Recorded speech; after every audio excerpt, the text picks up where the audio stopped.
Alrighty, we are in the second set of notes for Unit 6. So last time we talked about, well, we did a lot of review, right? We talked about plotting points, we talked about functions, and we also just very briefly introduced the idea of slope. So slope is really fundamental to everything we're doing in this chapter. So today we're actually going to go ahead and do a deep dive into what slope is, understanding it as an idea and as a number. But to make sure we're able to do that, we got to make sure we know how to identify it just as positive or negative first. So I want you to go ahead and pause and try these four problems. Make sure you remember how to do everything we talked about in the last set of notes. Go ahead and pause and try that, and I'll show you your answers in a second.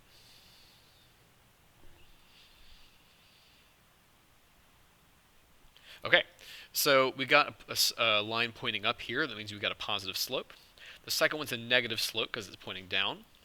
Pointing down again, so negative slope. And finally, positive slope because we're pointing up. So, what even is slope? Well, it's a rate of change.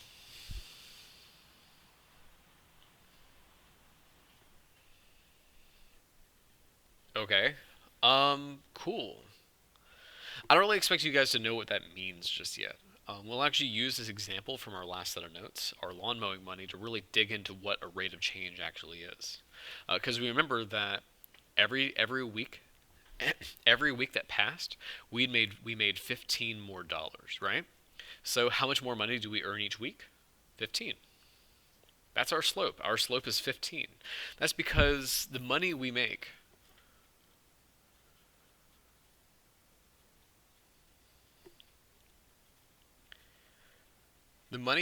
changes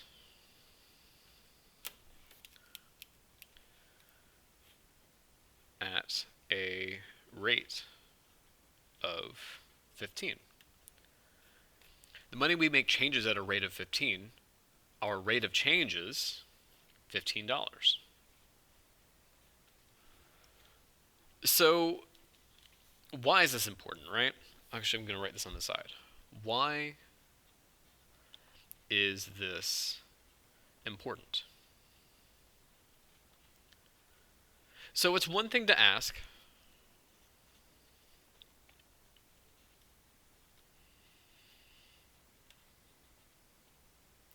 is it changing?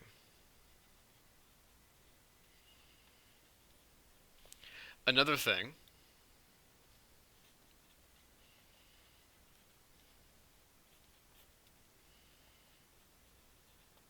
is how much.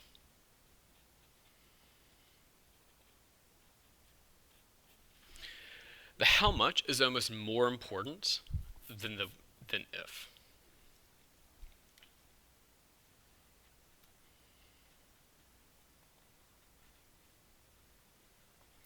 Because basically, things change all the time.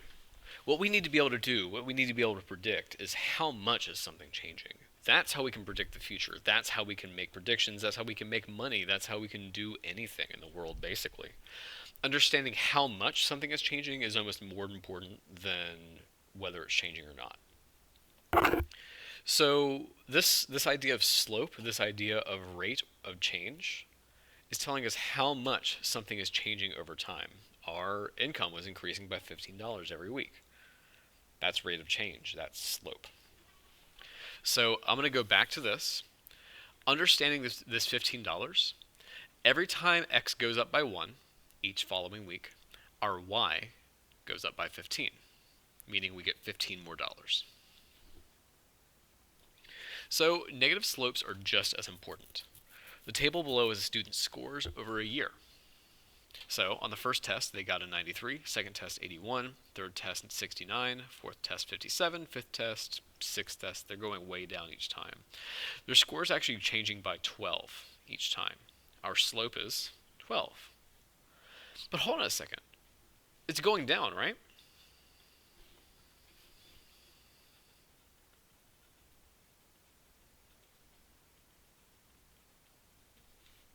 It's going down, right? Let's call this negative 12.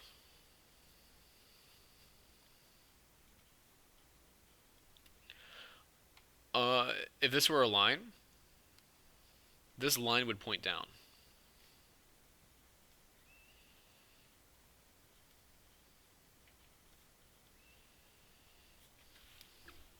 So instead of having a positive 12 here, we're going to call this slope here negative 12 because it's going down over time. Our y value is going down, is decreasing, so we put in a negative slope. Every time x goes up by 1, each test, our y goes down by 12. The student gets 12 less points on each test. So what a slope is a rate of change. It's how much our y value is changing over time. And it can go up or down based on a positive or negative value. Now this checking understanding is going to be a little bit of a challenge. Notice that our y value is not changing at a constant rate. Can you find the slope when x skips values? I'm going to give you a hint too. Find the slope when x changes by 1.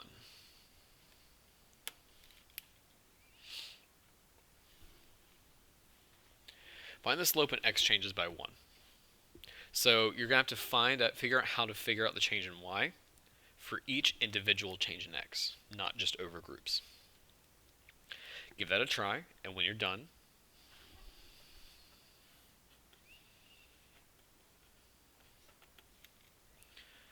flip to the back when done.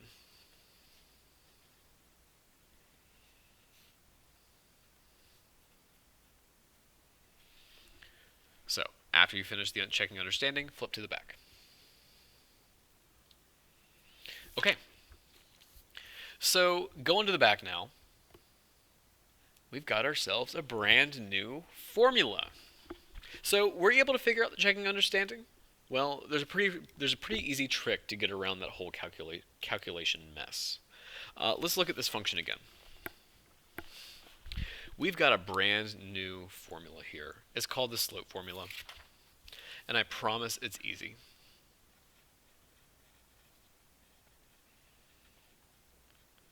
We've got y new, the new value of y, minus the old value of y, on top of the new value of x minus the old value of x. Now, when I say new and old, what I mean here is that my older values are going to be further up. They're going to be a lesser value of x. So my x is old, and I'm going to have a new value of x next to it. So old x, old y, new x, new y. This also could be a new value of x. It's just anything further on to the right. Okay? And what it really is saying is how much y changed divided by how much x changes. And we can try it out.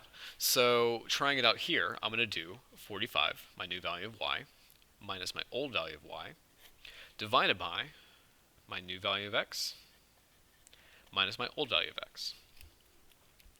This is going to turn out to be something like 30 over 10. And if we simplify this out, it's going to be 3. Our slope is 3. And if you remember from the checking understanding, that should have been the answer you got on the front as well. So this formula is very easy and very quick. Don't be afraid to use it, I promise. Don't be afraid to use it.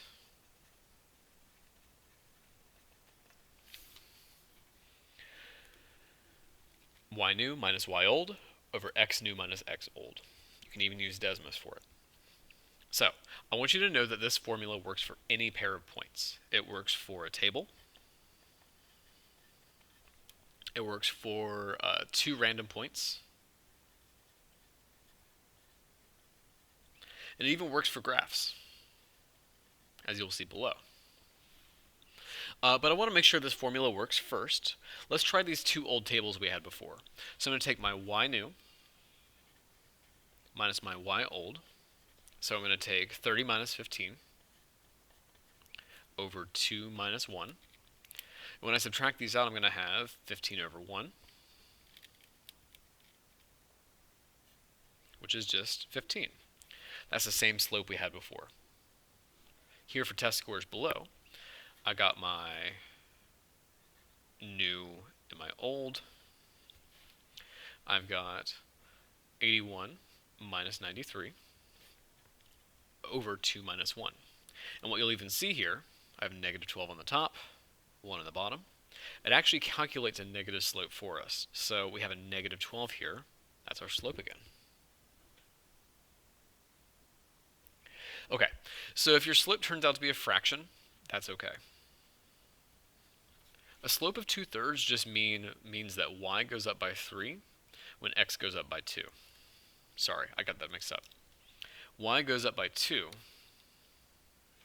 whenever x goes up by 3. A fraction as your slope is fine. So, we can do the slope formula for even a graph. See how we have these 2 points on the graph? Well, the value of the first point is 3. So I'm going to call this my new point here. This is my old point.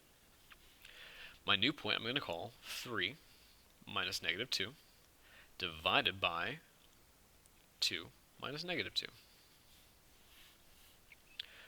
Y new minus y old, x new minus x old. This is going to be 5 over 4. And we got a fraction here. The most important thing is I want you to leave as a fraction. The reason why is because of this before. This is telling us that y goes up by 5 as x goes up by 4. This fraction has meaning.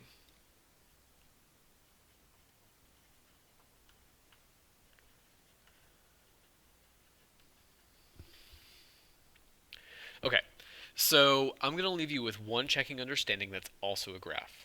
Notice that this graph does not have points listed on it. I want you to find 2 points and then calculate slope. You should be able to do both of those yourself. As always, and that's it. So again, these notes are pretty easy. You should be able to do this checking understanding on your own, and then if you need additional practice, please feel free to do so. As always, let me know if you have any questions at all, and thank you very much. I'll see you in the next one.